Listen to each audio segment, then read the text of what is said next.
is that the Fiscal Responsibility Act, Section 12, Subsection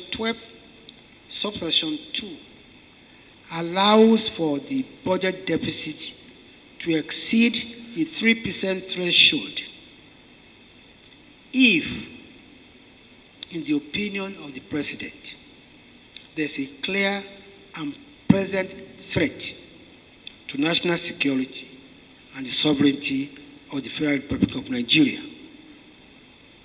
Gentlemen, I'm sure you will agree with me that COVID-19 pandemic triggered an existential threat in all economies of the world, Nigeria inclusive.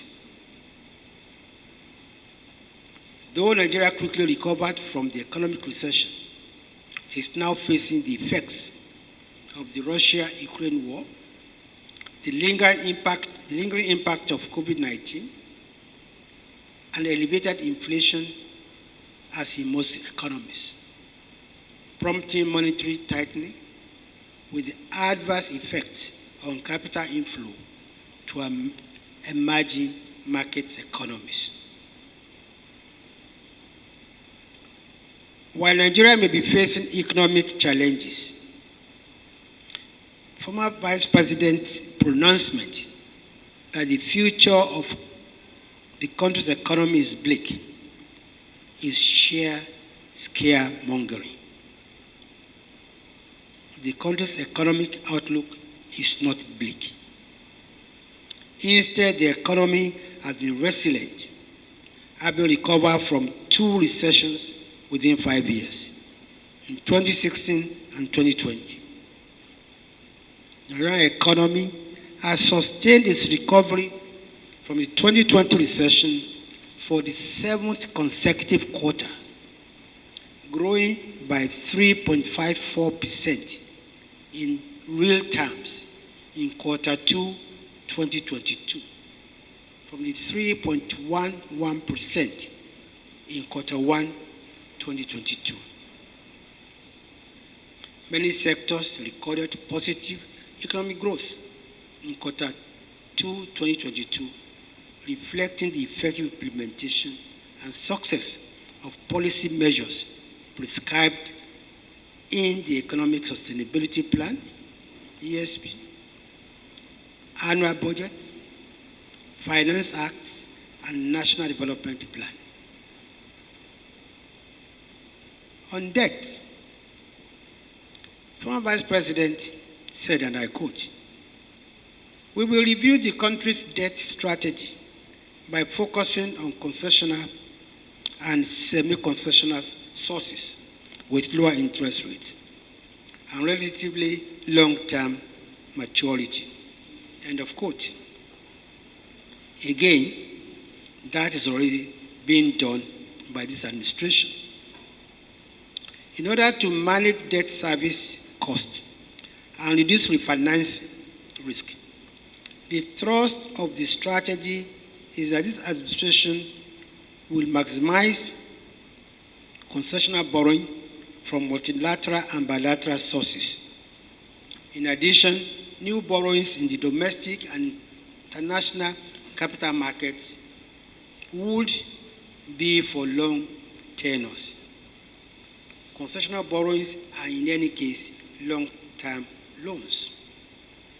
To confirm the commitment of this administration to the above strategy and the implementation, over 58% of the external debt stocks as at March 31st, 2022 was from multilateral and bilateral sources, while short-term domestic debt was less than 22% of the total domestic debt stock as at the same date. In any case, the Lagos-Ibadan, the Abuja-Kaduna, and the Warri-Itakpe style gauge rails lines were constructed with concessional loans, just like the ongoing rehabilitation of the Parakot-Maiduguri narrow gauge line, Same applies to the new airport terminals in Abuja, Lagos, Kano, Enugu, and Port Harcourt. So the former vice president goofed, and he has nothing new to say on this. And on security, all that the leader of a party that frittered the money meant for the purchase of weapons and platforms for the military on frivolous activities could say is, and I quote, "We will take tough and difficult decisions on security matters without fear or favor." Is that all? While they lost confidence in our military and opted instead for mercenaries, President Muhmmadu Buhari, who has never wavered in his belief in the capability of our fighting forces, steadily re-equipped the military, restored its pride and glory.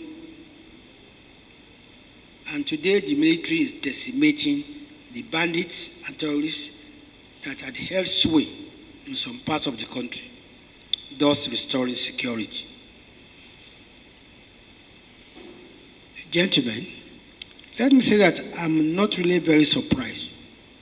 His Excellency, former Vice President, only reeled out in his so-called economic blueprint what we have been doing in the past 7 years plus in infrastructure development, infrastructure financing, poverty reduction, power reform, job creation, relationship with the private sector, debt management, and the overall management of the economy.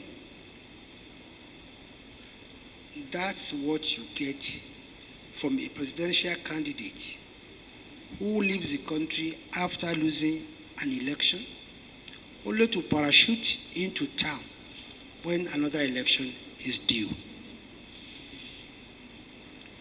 It is a measure of how much this administration has achieved in all sectors that the best the opposition could do is to seek to copy what the administration has been doing.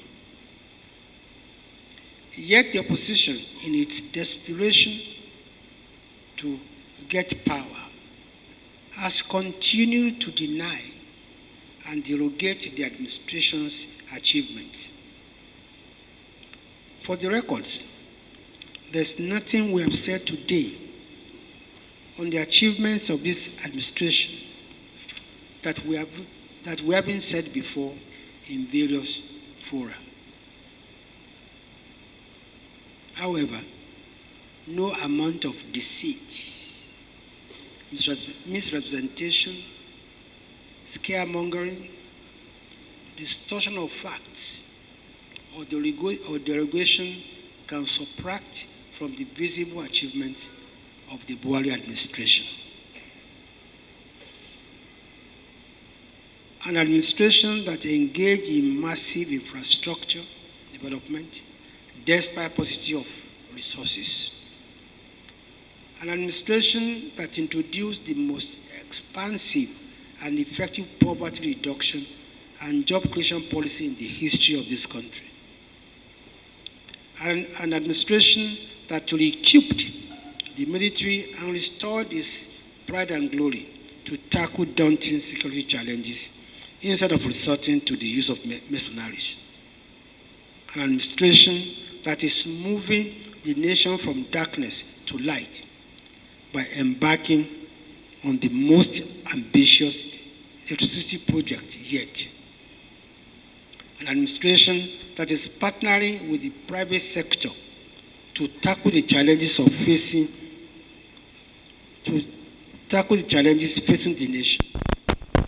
An administration that borrowed to rebuild rather than for consumption should not be denigrated by an opposition that lacks originality and depth, and an opposition that is aping a government it derides.